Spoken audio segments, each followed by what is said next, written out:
नेपालमा संस्थागत रूपमा बचेको र अलिकति त्यो पनि बन्दुकसहित शक्तिसहित बचेको भनेको सेना हो। यो चाहिँ विघटन भयो भने त देश त सिद्धियो। अब यो डिजाइनमा सेनालाई कसैले चाहिँ धकेलिरहेछ कि भन्ने मलाई शङ्का छ, किन यो पहिलो प्रयास प्रचण्डबाट सुरु भएको हो।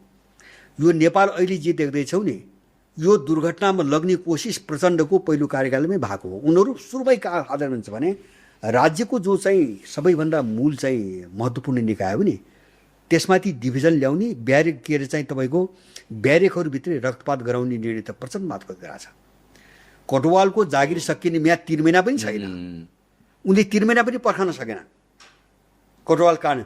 त्यो ठ्याक्कै सेना भिडाउने कुरा हो त्यो। त्यहाँ उनीहरू असफल भए, त्यहाँ असफल भए।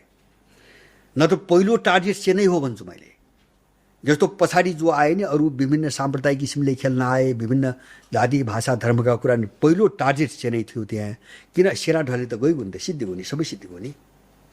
र अब त्यो चाहिँ ठ्याक्कै त्यो खेलतिर अहिले यिनले फर्किन थाले कि फेरि। अनि जस्तो सेनालाई विवादमा हाली, त्यही भित्रका केही मान्छे त प्रयोग हुनसक्छ नि। संस्था सिद्ध्याउन त यस्ता मान्छे त घुसपेट त चारैतिर हुन्छ।